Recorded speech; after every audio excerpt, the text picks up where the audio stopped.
আগামীকাল তুরস্কের প্রতিরক্ষা শিল্প সংস্থার সচিব অধ্যাপক হালক গরগুন একদিনের গুরুত্বপূর্ণ সফরে ঢাকা আসছেন।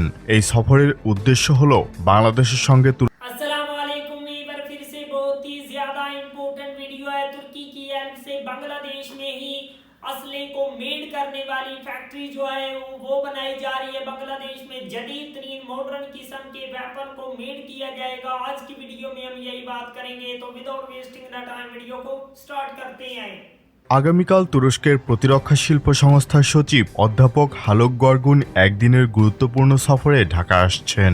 এই সফরের উদ্দেশ্য হল বাংলাদেশের সঙ্গে তুরস্কের প্রতিরক্ষা সহযোগিতাকে আরও গভীর ও শক্তিশালী করা। এই সফরে অধ্যাপক হালক গরগুন অধ্যাপক মোহাম্মদ ইউনুসের সঙ্গে সৌজন্য সাক্ষাৎ করবেন। পাশাপাশি তিনি বাংলাদেশের সশস্ত্র বাহিনীর শীর্ষ নেতৃত্বের সঙ্গে গুরুত্বপূর্ণ আলোচনায় অংশ নেবেন, যার মধ্যে রয়েছেন সেনা, নৌ ও বিমান বাহিনী প্রধান।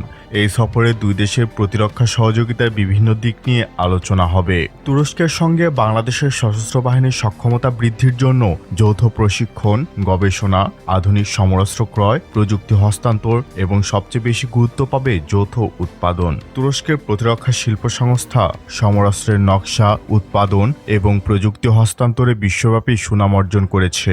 অধ্যাপক হালক গরগুন এই সংস্থার প্রধান হিসেবে তুরস্কের প্রতিরক্ষা সহযোগিতার কৌশলগত দিকগুলো পরিচালনা করেন এবং প্রতিরক্ষা শিল্প নির্বাহী কমিটির সিদ্ধান্ত বাস্তবায়নে মুখ্য ভূমিকা পালন করেন। বাংলাদেশ মূলত 4টি দেশের সাথে ডিফেন্স ইন্ডাস্ট্রি গড়ে তোলার বিষয়ে আলোচনা চালাচ্ছে। তার মধ্যে সবচেয়ে গুরুত্বপূর্ণ দেশ হল তুরস্ক। তুরস্কের সঙ্গে ডিফেন্স ইন্ডাস্ট্রি কোলাবোরেশনের জন্য 2021-22 সালে একটি চুক্তি হয়েছিল। তুরস্ক বাংলাদেশের ডিফেন্স ইন্ডাস্ট্রি গড়ে তুলতে যাচ্ছে, যেখানে বিভিন্ন ধরনের সমরাস্ত্র, সামরিক যান এবং গোলাবারুদ উৎপাদন করা সম্ভব হবে। এছাড়া বাংলাদেশ নৌবাহিনী ও কোস্টগার্ডের জন্য টহল যান এবং যুদ্ধজাহাজ তৈরির প্রযুক্তি হস্তান্তরের প্রস্তাবও তুরস্কের পক্ষ থেকে এসেছে। গত কিছুদিন আগে বিডা চেয়ারম্যান আশিক চৌধুরীর নেতৃত্বে একটি উচ্চ পর্যায়ের প্রতিনিধি দল তুরস্ক সফর করেন। সফরের মূল উদ্দেশ্য ছিল তুরস্কের সঙ্গে সামরিক সরঞ্জাম উৎপাদনে যৌথ সহযোগিতার পথ খুঁজে বের করা এবং বাংলাদেশের গোলাবারুদ ও সামরিক যান তৈরির একটি নতুন কারখানা স্থাপনের সম্ভাবনা নিয়ে আলোচনা। এই সফরের অংশ হিসেবে প্রতিনিধি দলটি তুরস্কের শীর্ষ প্রতিরক্ষা প্রতিষ্ঠান এমকেই পরিদর্শন করেন। এই এমকেই প্রতিষ্ঠানটি অ্যাসল্ট রাইফেল, গোলাবারুদ, artillery system, aerial bomb, landmine, বিস্ফোরক, হাইডজার, আর্টিলারি রকেট এবং মিসাইল নির্মাণে বিশেষজ্ঞ। বিশ্বের 40টিরও বেশি দেশে তাদের অস্ত্র রপ্তানি করা হয়। বিডা চেয়ারম্যান জানান, আমরা তুর্কি বিশেষজ্ঞদের টেকনিক্যাল এক্সপার্টিস গ্রহণ করে বাংলাদেশের নিজস্ব সামরিক কারখানা প্রতিষ্ঠার লক্ষ্য নিয়ে এগোচ্ছি। বাংলাদেশের কূটনীতিকদের মতে তুরস্কের সঙ্গে প্রতিরক্ষা সহযোগিতা ঢাকা আঙ্কারা সম্পর্কের একটি কৌশলগত অংশ।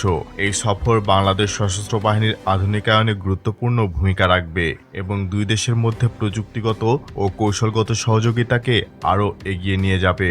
টেকনোলজি ট্রান্সফারের মাধ্যমে বিভিন্ন সরঞ্জাম দেশে নির্মাণ এবং যৌথ প্রতিরক্ষা শিল্প গঠনের মাধ্যমে বাংলাদেশ ব্যাপক লাভবান হবে। একই সাথে তৃতীয় দেশের কাছে বিক্রি করেও প্রচুর বৈদেশিক মুদ্রা অর্জন সম্ভব। वाह, वंडरफुल वीवर। बहुत ही जबरदस्त और बहुत ही ज्यादा जदीद तरीन मॉडर्न किस्म के वेपन खुद बांग्लादेश में ही बनेंगे। तुर्की जो है बांग्लादेश की हेल्प करेगा, फैक्ट्री बना रहा है। बांग्लादेश में जो जदीद और पावरफुल किस्म के असले को मेड करती हैं वो बांग्लादेश में बनाई जाएंगी। बांग्लादेश की आर्मी को बेनिफिट होगा। तुर्की और बांग्लादेश का रिलेशन बहुत ही ज्यादा शानदार है वीवर। तो मिलते हैं आपसे नेक्स्ट वीडियो में इंशाल्लाह। तब तक के लिए अल्लाह हाफिज।